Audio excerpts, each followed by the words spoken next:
Nosso corpo tem várias maneiras de nos proteger do malamém, seja de fungos, bactérias e até parasitas que podem nos fazer mal. E para isso, no nosso corpo existem células de defesa, como a célula B, que auxilia na nossa proteção ao soltar moléculas conhecidas como anticorpos, que são proteínas responsáveis por alertar e defender o organismo quando existe a presença de algum agente causador de doença no nosso corpo, reconhecendo o inimigo através de moléculas de reconhecimento chamada de antígenos, desencadeando assim uma maior produção de anticorpos. Mas vocês sabem quais são as técnicas utilizadas para visualizar essas reações? Fica no vídeo que vamos te explicar agora.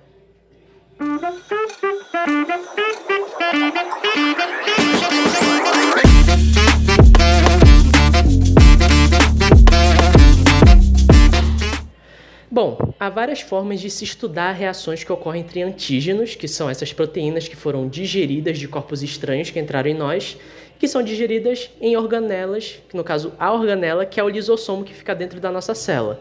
E entre os anticorpos, que são moléculas que o nosso próprio corpo produz para ajudar a combater esses corpos estranhos que estão invadindo.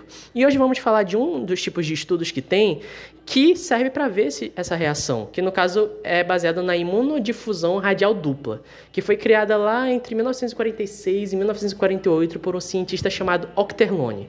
E para começar, a gente vai falar sobre difusão. O que é a difusão mesmo? A difusão nada mais é do que um processo onde ocorre um espalhamento natural. Imagina que tem uma substância onde as partículas dela vão mover de uma área que ela está muito concentrada para uma área que está pouco concentrada, até chegar um momento onde a distribuição dessas partículas da substância vão ficar uniformes, ou seja, vai ficar mais homogêneo. É basicamente isso o processo da difusão. E esse teste é baseado numa reação que acontece entre dois reagentes. Lembrando que reagente a gente vai definir como uma substância que é utilizada para visualizar algum tipo de reação. E no caso aqui o reagente vai ser o anticorpo, que vai passar por uma diluição seriada inicial, que nada mais é do que basicamente pegar um soluto, como por exemplo o suco Tang, que você toma às vezes de maracujá, de morango, e passar apenas uma pequena quantidade dele, como por exemplo 0,1 mililitros, de um copo para outro, sequencialmente, até chegar a um ponto onde o suco vai ficar ralo, ou seja, vai ficar menos concentrado na solução onde ele está inserido, que é a água. É basicamente isso que vai acontecer com o anticorpo, que é um dos reagentes. O outro reagente é o antígeno, e todos esses dois vão ser inseridos em um meio de cultura, que a gente pode definir como uma comida especial que os cientistas usam para alimentar os micro-organismos que eles querem que cresça e se multipliquem, como por exemplo bactérias e fungos. No caso, aqui podem ser utilizados meios gelificados baseados em agar, que é uma substância retirada de algas, ou feitos através de gel de agarose, sendo meios sólidos com 2 milímetros de espessura. O antígeno é posicionado no centro e o anticorpo ficará na área ao redor, e eles serão inseridos em buracos feitos neste meio. E quando os dois reagentes se encontram, começa a formar uma linha ou um arco de precipitação. A precipitação é basicamente quando você põe açúcar demais no suco e ele começa a acumular no fundo do copo. Mas ao invés de açúcar, temos dois reagentes se acumulando e formando uma parte sólida.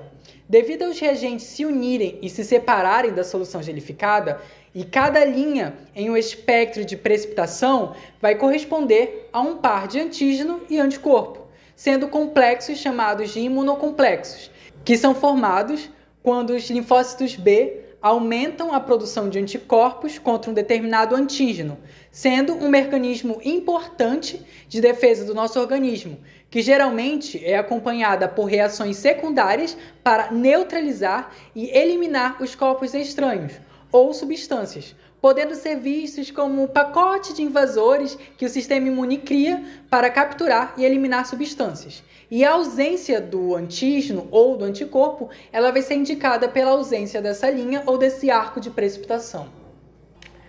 Tal teste ajuda a revelar se duas ou mais substâncias são imunologicamente idênticas ou independentes, sendo feito normalmente sobre lâminas de microscopia ou placas de Petri, e é usado em doenças causadas por deposição de imunocomplexos que foram explicados anteriormente, sendo feito principalmente para doenças infecciosas como a hanseníase ou doenças autoimunes como o lúpus.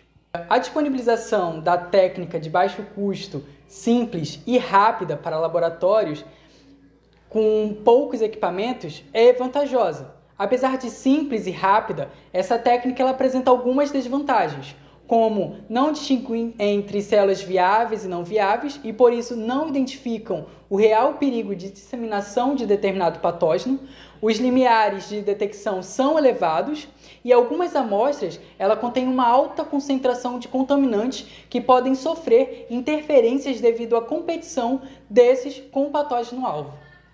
Bom, para resumir a ópera, o IDGA é uma técnica de laboratório que é usada para estudar reações entre antígenos e anticorpos. Antígenos e anticorpos são colocados em um gel e se movem até se encontrarem, formando linhas de precipitação que vão ser visíveis para quem estiver fazendo a técnica, ou o teste, no caso, né?